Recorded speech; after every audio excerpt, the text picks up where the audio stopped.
target aktivasi IKD nasional di angka 30%. Pihak Dirut-Capil Kota Palembang manfaatkan gladiator Hulu Balang dengan menggerakkan 17 unit motor operasional yang dilengkapi berbagai peralatan.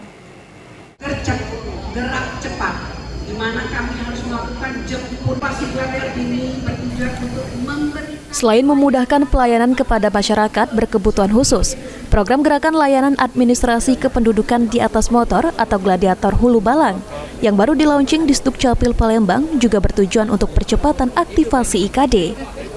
Kepala Dinas Kependudukan dan Catatan Sipil Kota Palembang, Dewi Isnaini, mengatakan, jika untuk mensukseskan program tersebut, setidaknya 17 unit motor operasional yang dilengkapi berbagai peralatan seperti kamera hingga laptop sudah disiapkan, sehingga para operator dapat memberikan pelayanan seperti perekaman EKTP dan lainnya.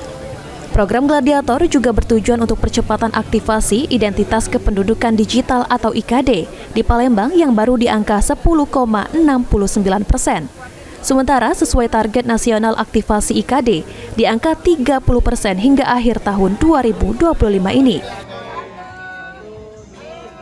Pertama ini kita lakukan dulu perekaman karena memang khusus untuk yang belum memiliki identitas kependudukan. Kan kalau belum tuh kan harus ngerekam dulu. Sehari ada target berapa banyak itu? Kan masyarakat macam-macam, dia tidak ngelapor. Selama ini ada yang karena malu. Kalau IKD-nya sendiri gimana Bu sekarang? Kalau tadi sudah saya sampaikan kita masih 10,69%. Masih 10,69%. Ya, dari 30% target. Sampai kapan itu Bu targetnya Bu?